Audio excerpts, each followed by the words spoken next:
like it?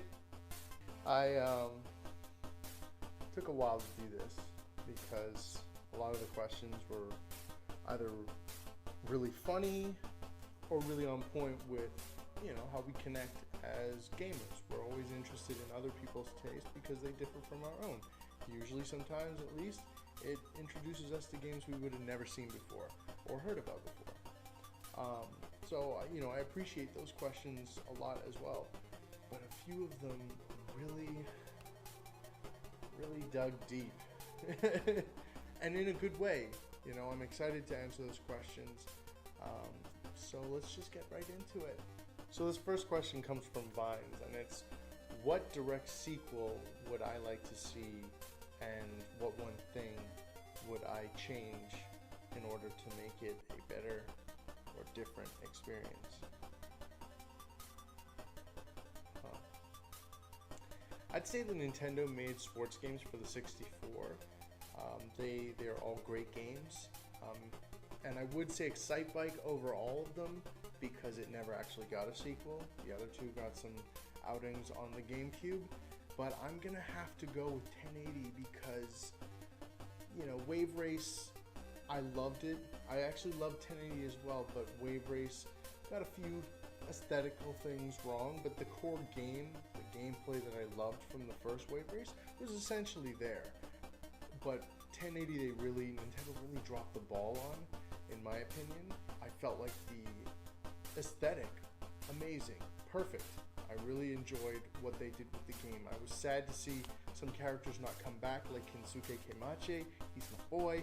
He's the only player I play as in the original 1080, and I only ever play the original 1080. Anyway, where they really kind of fell short was the actual gameplay. They turned it from a arcade simulator into this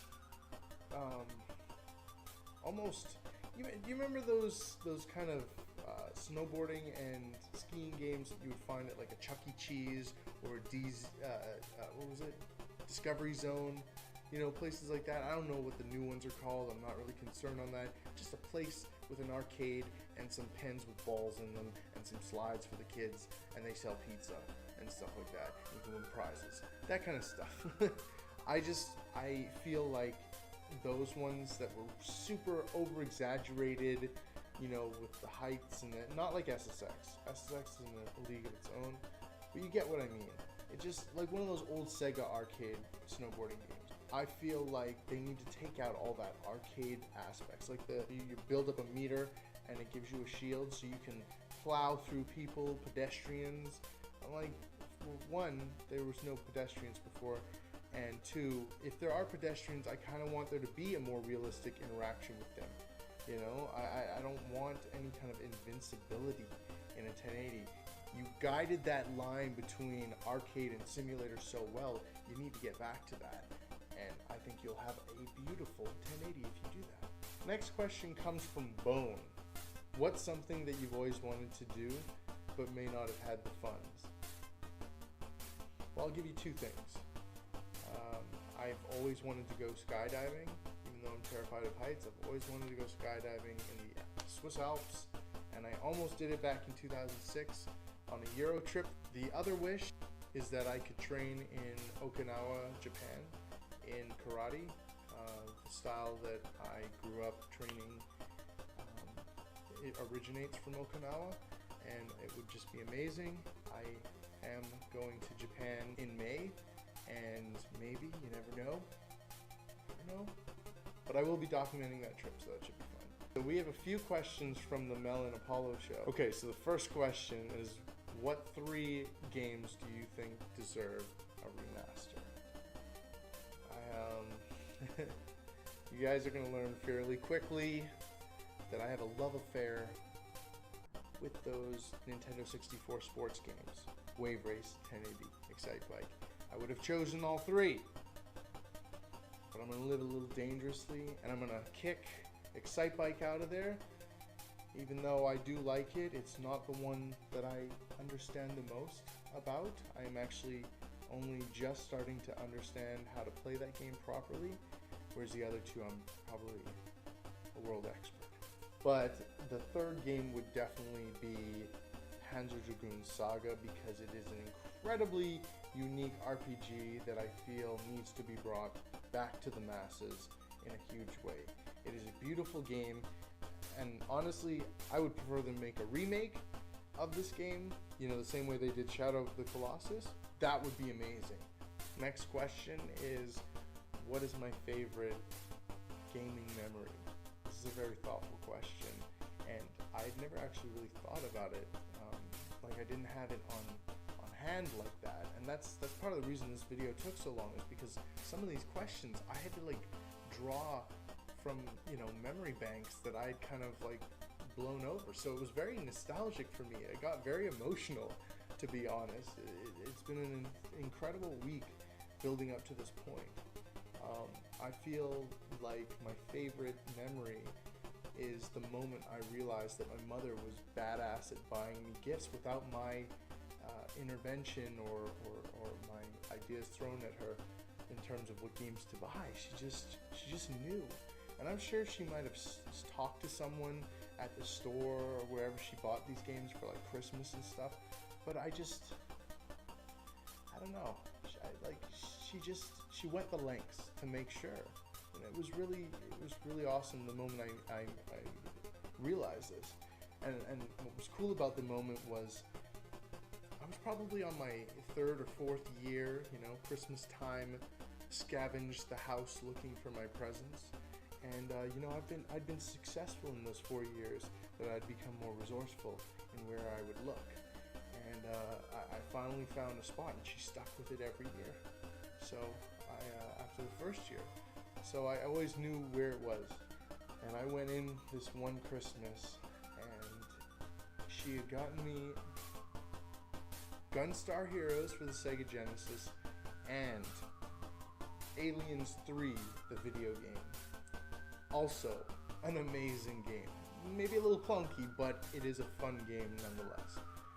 And I stopped in my tracks, and it just, this wave of joy filled my body. I was just like so happy.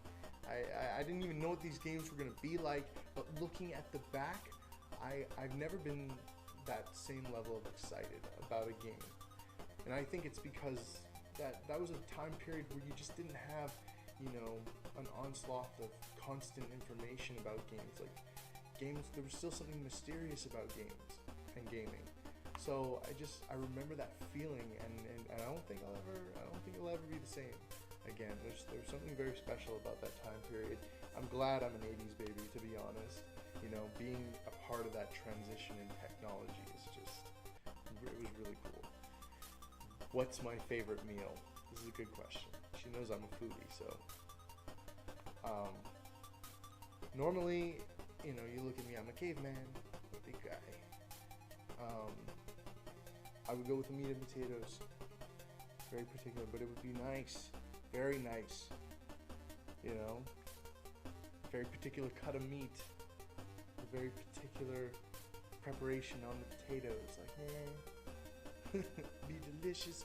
But I'm actually going to go with something that reminds me of home, and something that I've loved since I was a kid, and still, like, every time I eat it, it's always perfect. Hand battered, Looper fingers, peas and rice, potato salad, and Bahamian macaroni and cheese. And if they've got it, coleslaw. That's my perfect meal right there. That's something I could eat every day. Okay, my next question comes from Mardy Rooster. If Nintendo didn't exist, would I still have such a passion for gaming? That is a serious question. I'd say yes, because the roots of my passion are based on the concept of gaming.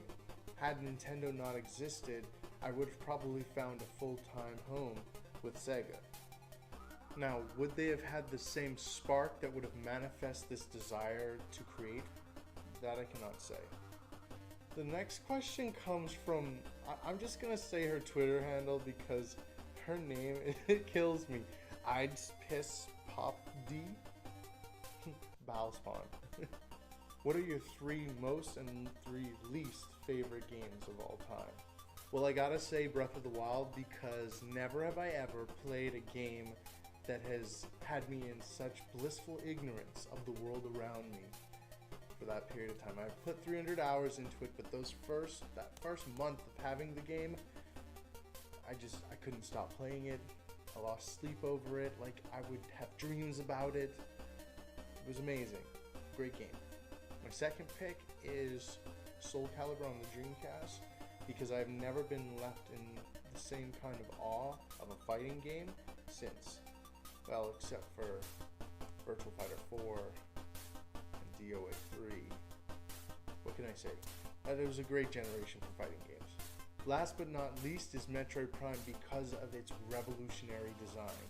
This game helped to sculpt what I would come to expect from an FPS. And it was almost beaten out by a game that took what it accomplished and maximized it. And that game is BioShock. If you're a fan of Metroid Prime, you're probably going to be a fan of BioShock, and vice versa. There's something very unique about the world that they sculpt. And just something very organic. And I think it's something that should definitely be experienced, because they're not traditional first-person shooters. And I think that's very important to expand your expectations a little bit. I don't even want to think that hard on like what the worst games are that I've ever played. I mean, there's so many bad games out there, but I'm just gonna throw a few of them out there. Quest 64, Animal Crossing Amiibo Festival, Farming Simulator, any of them. I mean, you take your pick. Next question comes from Misfit Bear, and he wants to know where I might see myself in 5 years. It's a shame you didn't say 10 years, because I plan to take over the world.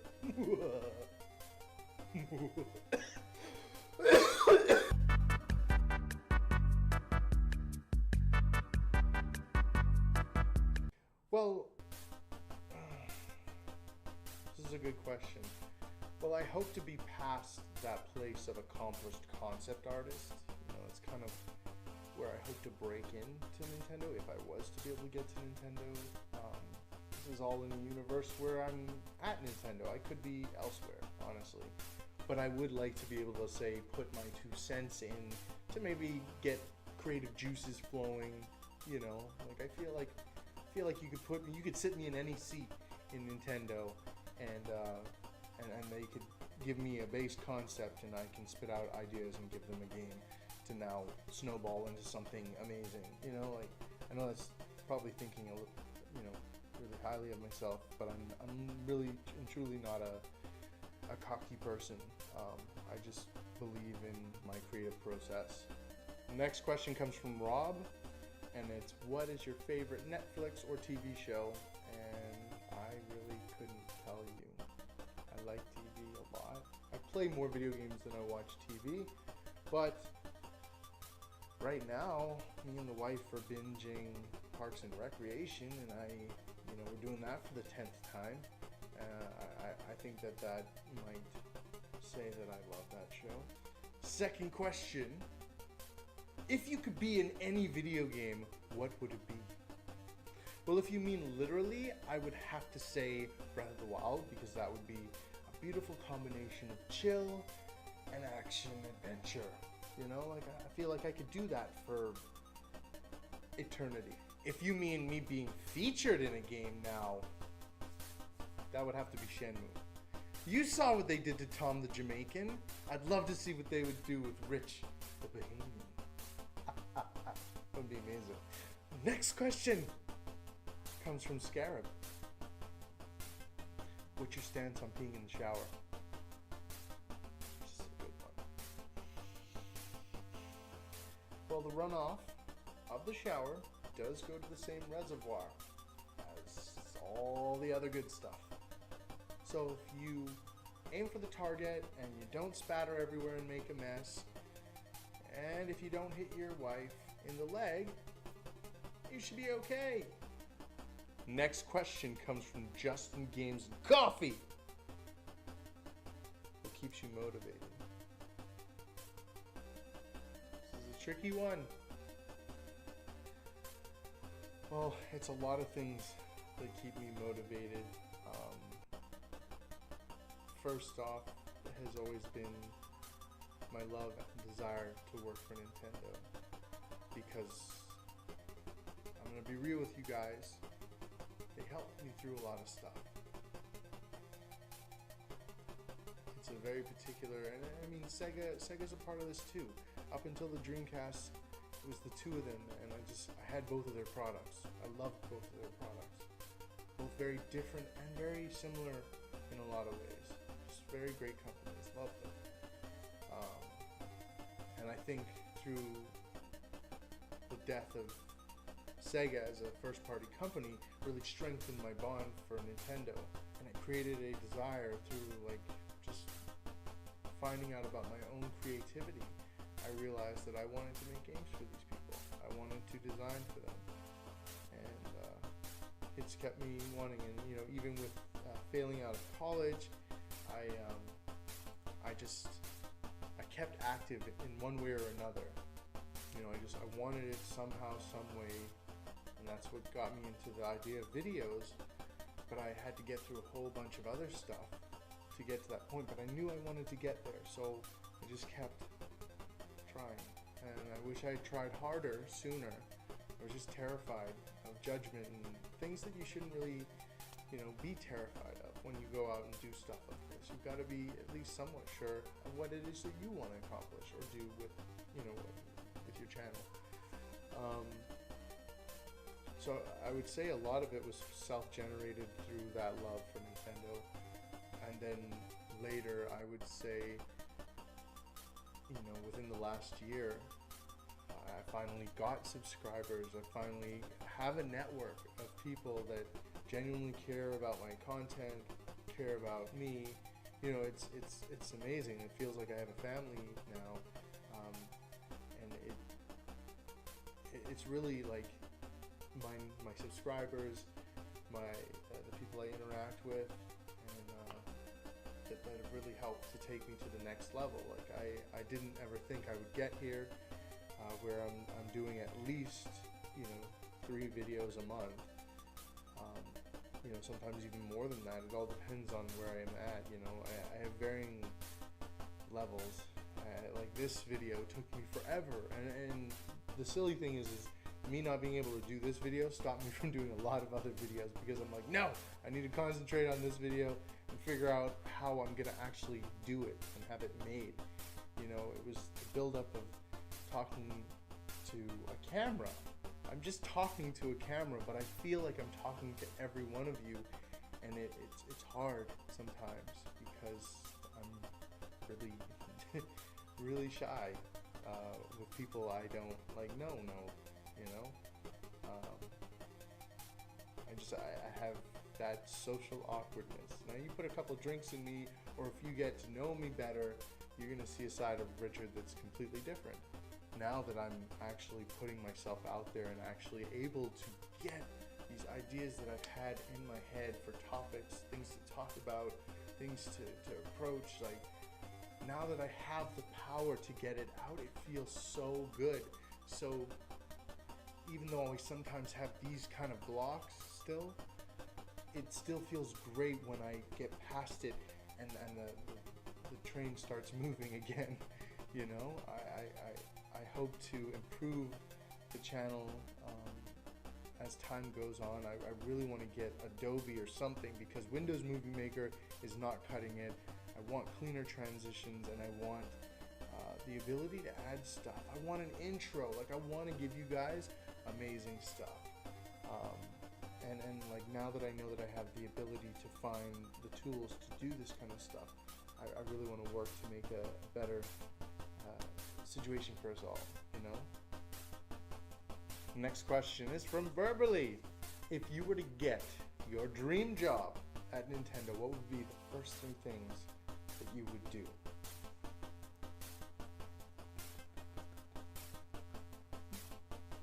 You know what? I love hypotheticals.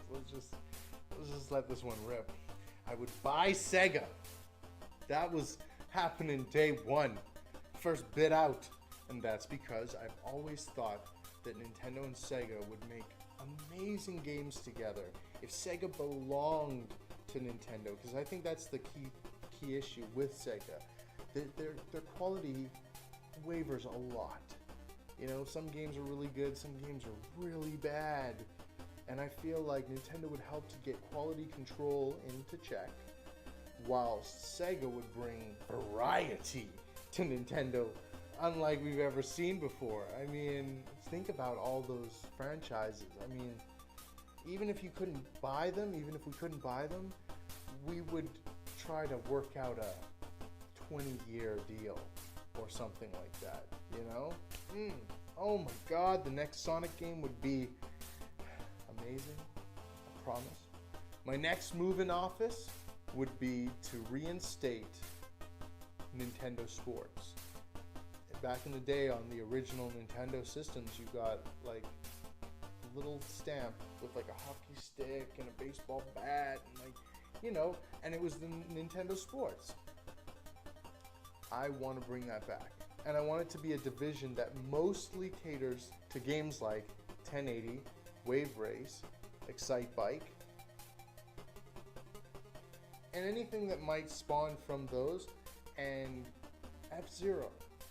I think F-Zero needs a studio that focuses on it, and even if you bring in a third party to help, like Sega, because GX was amazing, but we need these games. We don't need all those other racing games. We just need the ones that Nintendo already makes. Third action would be... Ooh, I hit the mic. Third action would be arrange talks with From Software and Konami to make an exclusive Castlevania for the Switch. I'm just saying, I think that would be amazing. From Software has such an incredible ability at creating atmosphere. I would love to see what they could do with the Castlevania license, to be honest. I just think it would be revolutionary. And it doesn't even have to be made for the Switch. It could be the Switch Pro, whichever version of the Switch is out in a few years and it has more beef. Like, that's fine. Berbalee also asked, if you could make a game, what genre would you choose? And what game would it be?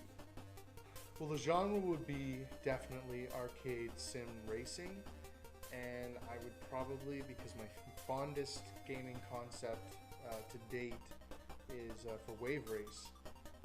It spawned from a boat racing idea I came up with years ago, and I kind of evolved that and eventually threw the Wave Race IP over it, and it just fit perfectly. So I would probably go with that. And to be honest, it would blow all of your minds. Next question is from SunsbookishGames, and she asks, what's it like living in New York? Okay, I'm going to give you all the worst things about New York, and then I'll give you the best.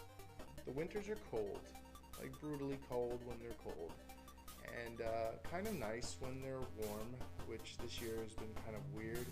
How long it took to get cold, so I think it's going to be a trend going into the future. I hope not, but it's very cold.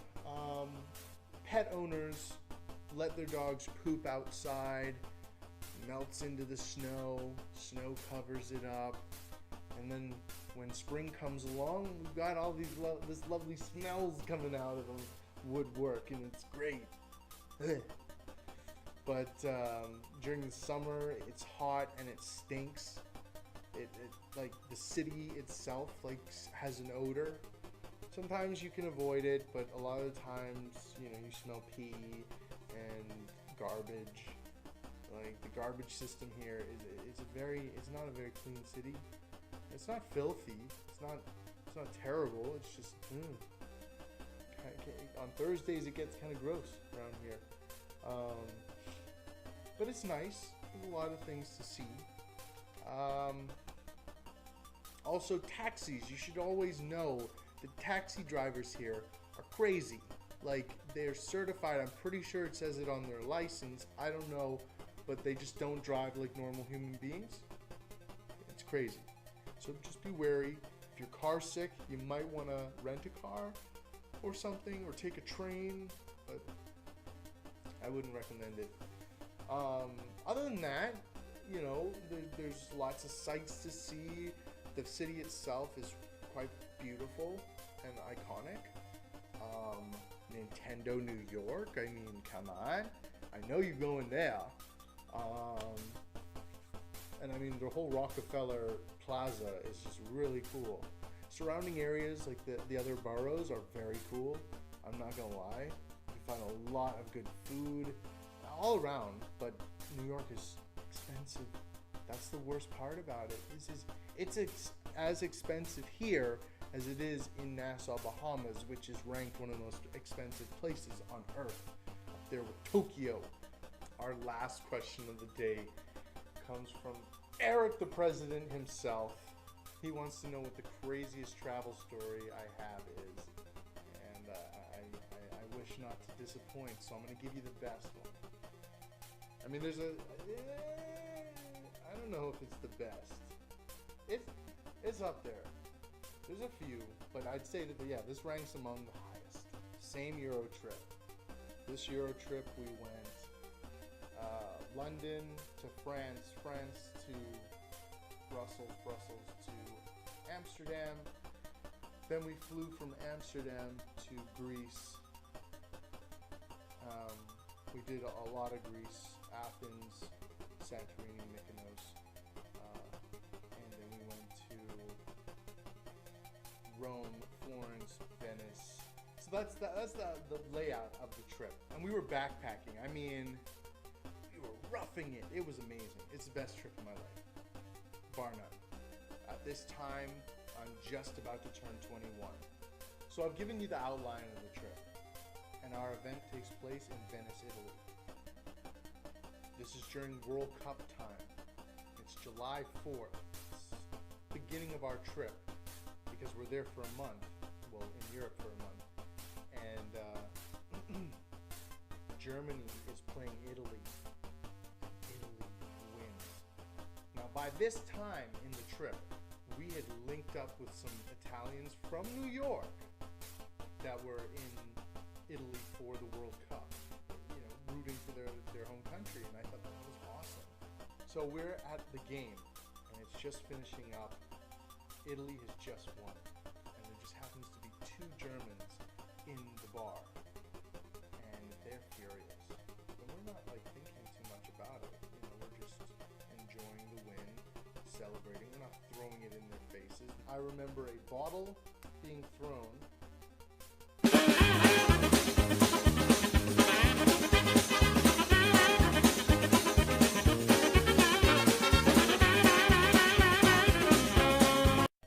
Epic part of this tale happens when we get to a monastery because there's nowhere else but we can take this guy to get stitched up.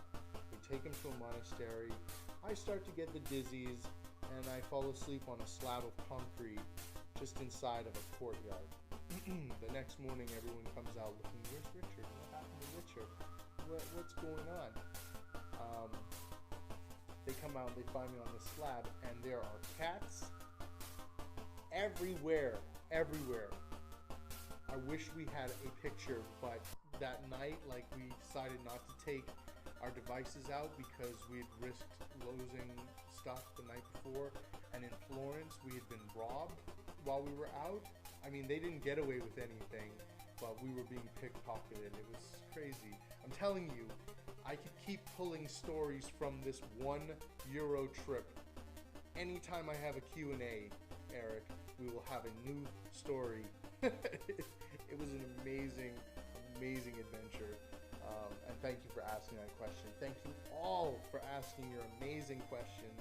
I had so much fun doing this, and I hope to do more in the future. Anyway, guys, Snipey signing out, and I hope you guys have a great day and a lovely weekend.